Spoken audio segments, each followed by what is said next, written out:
Madam President, the President of the 88th session of the UN General Assembly, Madam Annalena Baerbock, Secretary General of the United Nations, Antonio Guterres, Excellencies, Heads of State and Government, distinguished delegates, ladies and gentlemen. I congratulate you, Madam President, on your election to preside over the 80th session of the UN General Assembly. Madam President, you can count on Kenya's full support throughout your tenure as you steer the Assembly into the future. Ladies and gentlemen, 8 years ago, in the aftermath of the unprecedented global destruction and devastating war, the international community came together in hope. They created this organization, the United Nations, as a shield against the horrors of war, as a platform for dialogue, and as a bridge to a better, fairer, more secure global community. What is often forgotten or not mentioned today is that the United Nations grew out of the failure of the League of Nations that existed between 1919 and 1945. The League of Nations did not collapse for lack of good intentions or noble objectives. Formed at the end of the First World War and as part of the Treaty of Versailles, it was humanity's first attempt to build a permanent international organization to stop aggression and war and bring nations together. Its ambitions were to achieve collective global security, disarmament, peaceful dispute resolution, and cooperation on humanitarian and social issues. Despite these ideals, the League of Nations failed. The United States never joined, other great powers came and went, and without enforcement authority, its condemnation carried little weight. When Japan invaded Manchuria, when Italy marched into Ethiopia, and when Hitler openly defied its rules, the League stood by, helpless and powerless. By the late 1930s, its credibility had collapsed, and with the outbreak of the World War II, it was rendered irrelevant. Madam President, this history is both a lesson and a warning. Institutions rarely fail because they lack vision or ideals. More often, they drift into irrelevance when they do not adapt, when they hesitate to act, and when they lose legitimacy. To remain relevant, institutions must be reimagined, must be reformed, renewed, and aligned with emerging realities. 8 decades ago, the founders of the UN sought to correct the failures of the League of Nations by creating a stronger, more inclusive organization anchored in the principles of, and I quote, "We the people of the United Nations, determined to save succeeding generations from the scourge of war," end of quote. Today, we are gathered for the UN at 80. The question is unavoidable. Is the United Nations relevant to the demands of our time? Can it continue to serve humanity in the face of current realities? Or has it become a relic of a bygone era? Madam President, Excellencies, we meet against a grim global backdrop. Conflict rages in Eastern Europe, the Middle East, the Sahel, the Horn of Africa, and beyond. Climate disasters grow fiercer by the day. Inequality deepens, pandemics loom, and technological disruptions outpaces governance. Instead of trust, mistrust is spreading. Instead of solidarity, fragmentation is taking root. In place of hope, anxiety fills our global community.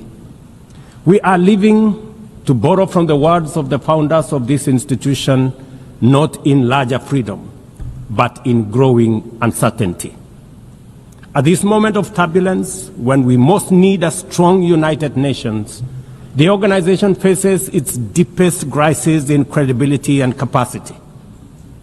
Funding cuts have paralyzed its operations. Bureaucracy has slowed its response. The Security Council remains frozen in the post-war structures of 1945, unable to act inclusively, with fairness, and with speed.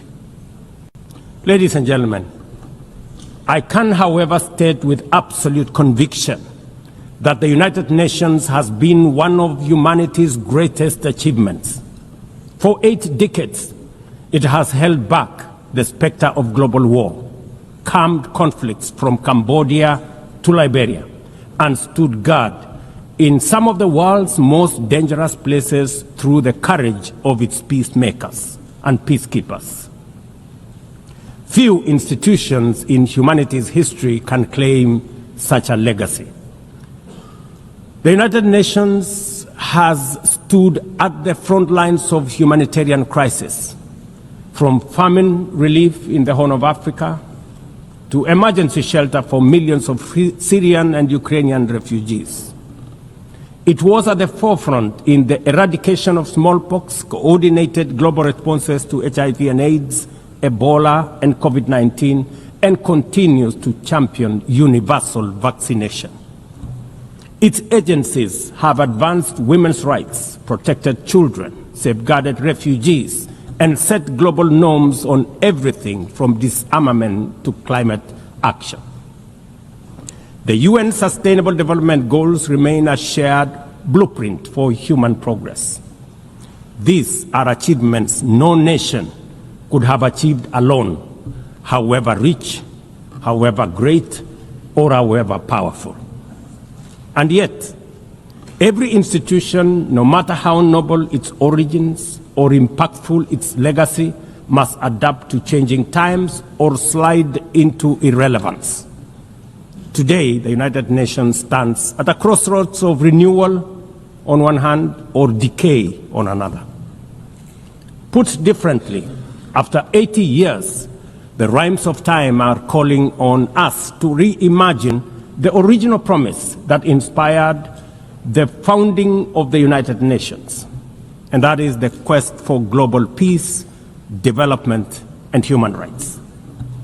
But this call must now be answered in a global context that is profoundly different from the post-war era in which the UN was conceived then. We would be denying the cold, hard truth if we say that the United Nations is delivering as it should. On peace and security, its voice is too often drowned by the rivalries of great powers, while some nations simply ignore its resolutions and do as they please. Too often, the UN's blue helmet, once a symbol of moral authority, no longer commands the same respect. From the conflicts in Gaza to Ukraine, to the crisis in Sudan, DRC Congo, Somalia, and the Sahel, we see actors proceed undeterred by the United Nations calls. Excellencies, ladies and gentlemen, Kenya speaks from the experience of a nation deeply invested in multilateralism. For decades, we have placed our troops and police in harm's way for peacekeeping missions across Africa and beyond, from Somalia to Democratic Republic of Congo, from South Sudan to most recently in our neighborhood here in Haiti. Over the past 15 months, we are proud to have led the multinational security support mission in Haiti, not because it has been easy, but because solidarity is the essence of the United Nations. Madam President, the mandate of the MSS mission is coming to an end in a few days.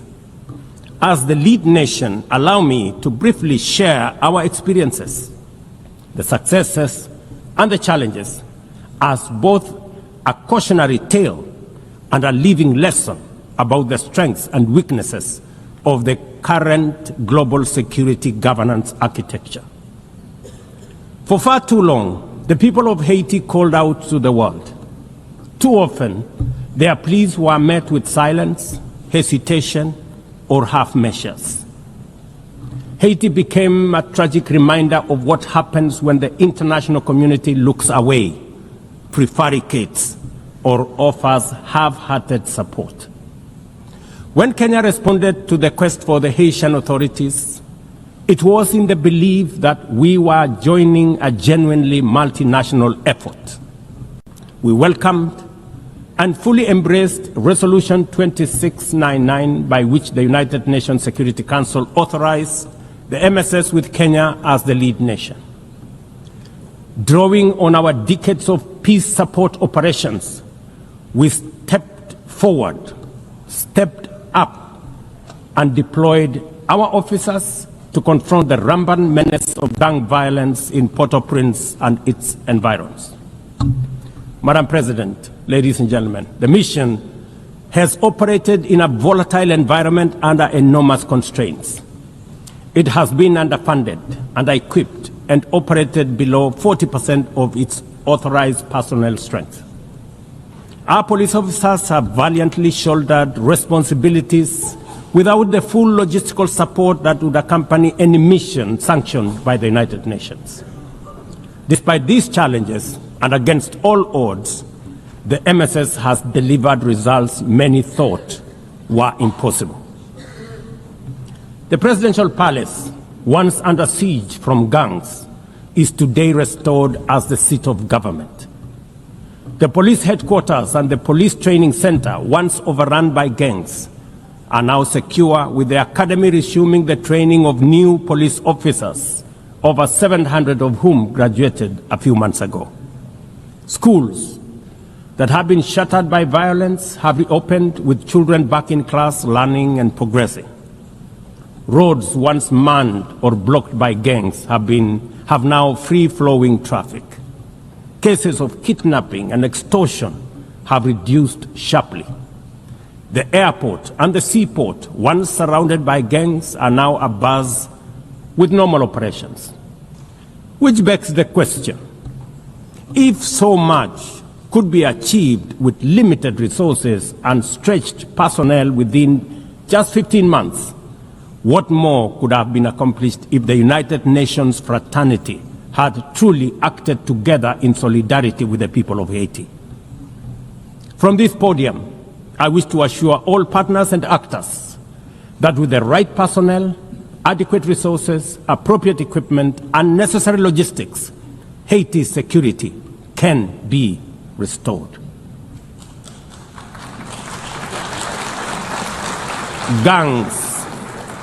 Gangs can be neutralized and the safety of streets, schools, hospitals, and homes secured. The continued harassment, abductions, and criminal acts undermining the lives of Haitians are unacceptable, unjustifiable, and must be stopped by this organization, the United Nations. Madam President, as the UN Security Council deliberates on the next steps, we must not lose sight of the fact that the situation in Haiti demands sustained, coordinated, and undivided international attention. A careful and orderly transition from MSS is essential to consolidate the hard-won gains so far achieved. I urge the Security Council and all partners to remain steadfast in ensuring that Haiti moves forward on a path of peace, stability, and renewal. Ladies and gentlemen, on human rights, our principle is clear and unwavering. The protection of civilians and respect for humanitarian law cannot be applied selectively. We cannot condemn suffering in one place and turn a blind eye in another. Kenya is gravely concerned by the humanitarian catastrophe in Gaza and by the immense suffering of civilians caught in the devastation of disproportionate military operations. At the same time, we call for the unconditional release of Israeli hostages. In line with the African Union and United Nations resolutions, we also call for a permanent ceasefire, for strict adherence to international humanitarian law, and for the launch of a credible political process. Only through such a process can the vision of a two-state solution be realized, where Israel and Palestine live side by side in peace, security, and stability. Kenya is equally deeply troubled by the worsening humanitarian situation in Sudan, where innocent citizens are caught in the crossfire of a needless war. We fully endorse the Quad, comprising Egypt, Saudi Arabia, the United Arab Emirates, and the United States, in affirming that there cannot be a military solution and that only political dialogue offers a viable path forward. We join the Quad in urging all parties, including SAF, RSF, and the external actors, to respect Sudan's sovereignty, unity, and territorial integrity, and firmly reject any attempts to divide the country, reaffirming our unwavering support for a unified Sudan for the benefit of all its people. Excellencies, distinguished delegates, those who look to the future with a clear vision know that climate change is not only the single greatest threat of our age, but also one of the greatest transformation opportunities of our time. The global stocktake has made it plain that the world is off track. Current national determined contributions are steering us towards temperature rises far beyond any safe threshold. This is the difference between survival on one hand and devastation for millions across the world on the other. Kenya and Africa are not passive victims of this crisis. We are taking bold steps showing that climate action is not only possible, but can also be the foundation for inclusive growth. We are building a climate-resilient society by embedding adaptation into every sector, from agriculture and energy to infrastructure and livelihoods, to sustainable mining and artificial intelligence. This ambition is visible on the ground. Today, 93% of Kenya's electricity comes from renewable sources: geothermal, wind, solar, and hydro. We are expanding investments in e-mobility, climate-smart agriculture, clean cooking solutions, and green manufacturing. We are also pioneering nature-compatible solutions such as sustainable waste management and circular economy interventions. Africa, too, is uniting its voice. In 2023, in Nairobi, we hosted the inaugural Africa Climate Summit, where the continent adopted the Nairobi Declaration on Climate Action and Call to Action.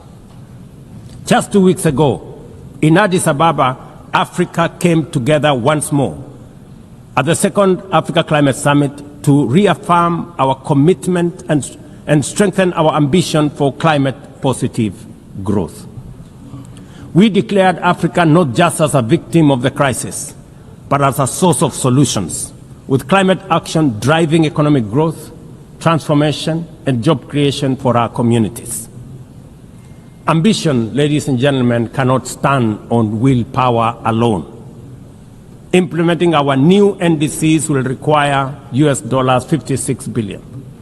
That is why we call on the global community to unlock the $300 billion agreed at Baku, and to accelerate negotiations towards the new $1.3 trillion goal under the Baku-Belém roadmap.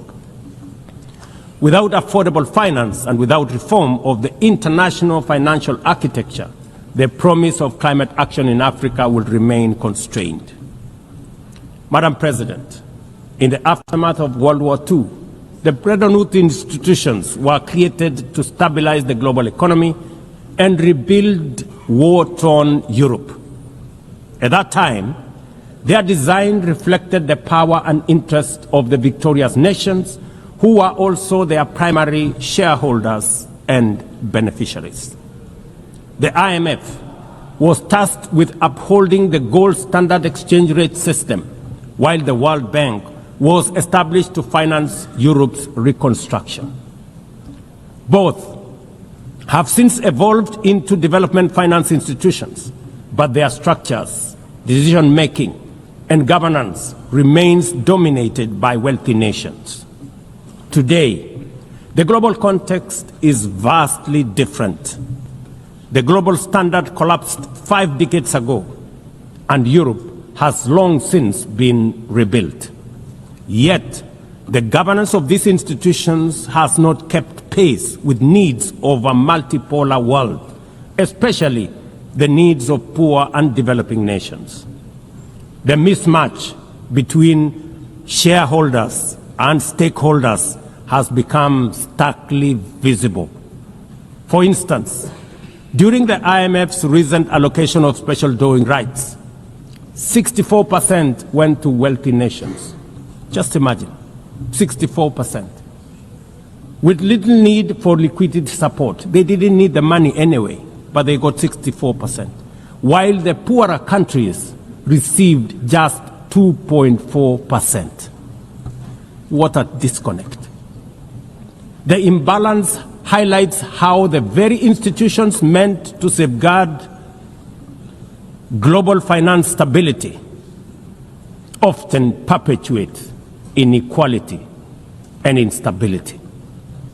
I have argued, and I say it again, that the current global financial architecture punishes poor countries with high interest rates and enormous conditionalities while rewarding rich nations with lower interest rates and softer lending rates. Its rules, priorities, and allocation mechanisms consistently favor those already prosperous, while trapping vulnerable economies in cycles of debt, high borrowing costs, and inadequate access to emergency support and concessional funding. It is imperative to transform these institutions into genuinely independent, apolitical global bodies that their operations are aligned with their global mandate. Such a shift would democratize decision-making, restore credibility, and allow the IMF and the World Bank to serve all countries fairly rather than reinforcing old hierarchies. But Africa is not merely waiting for external prescriptions. We are taking bold and deliberate steps to strengthen our financial independence, safeguard our stability, and accelerate our development. Kenya, for instance, fully endorses the establishment of the Alliance of African Multilateral Financial Institutions, launched with the Africa Union in February 2024. This alliance brings together our homegrown banks, Afrexim Bank, the Africa Finance Corporation, the Trade and Development Bank, Shelter Afrique, Africa Re, Africa Development Bank, Africa Trade and Investment Development Insurance, and ZEPRI, institutions that embody Africa's determination to mobilize resources, finance trade, and build resilience on our own terms. At the same time, the Africa Union is championing 3 transformative institutions: the Africa Central Bank, which will issue a single currency and free our trade from dependence on foreign money; the Africa Monetary Fund, positioned to stabilize our economies and give us true financial sovereignty; and the Africa Investment Bank, designed to mobilize resources for infrastructure, industrialization, and integration that Africa needs to rise. And to complete this vision, the Africa Credit Rating Agency, one that understands our realities, values our uniqueness, and tells our story with fairness and truth, has already been established. Excellencies, as we mark the 80th anniversary of the United Nations, Africa also marks 20 years since the Ezulwini Consensus and the Sirte Declaration, the 2 historic milestones that establishes the common African position on UN Security Council reforms. For 2 decades, Africa has spoken in one voice, demanding justice, equity, and representation in the highest organ of global governance.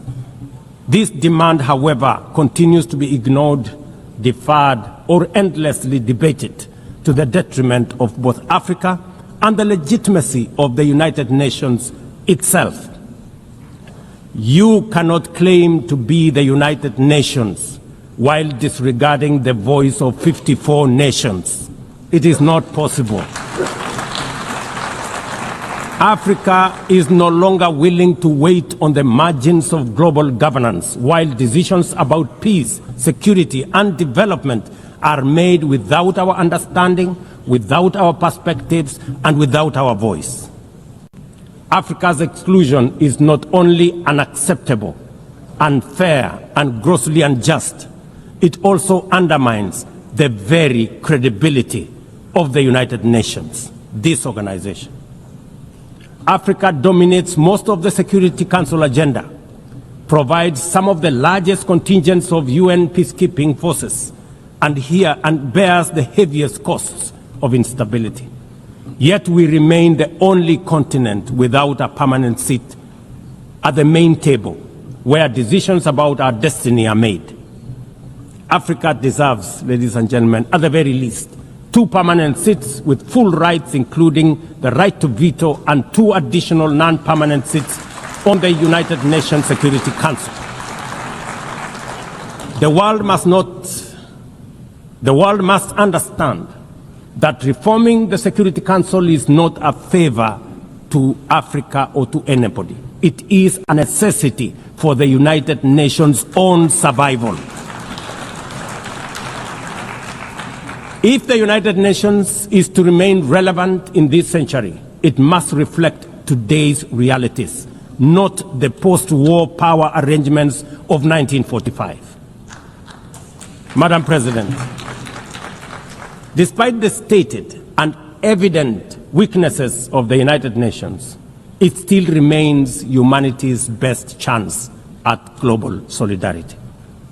No other institution has the universal legitimacy or convening power of the UN.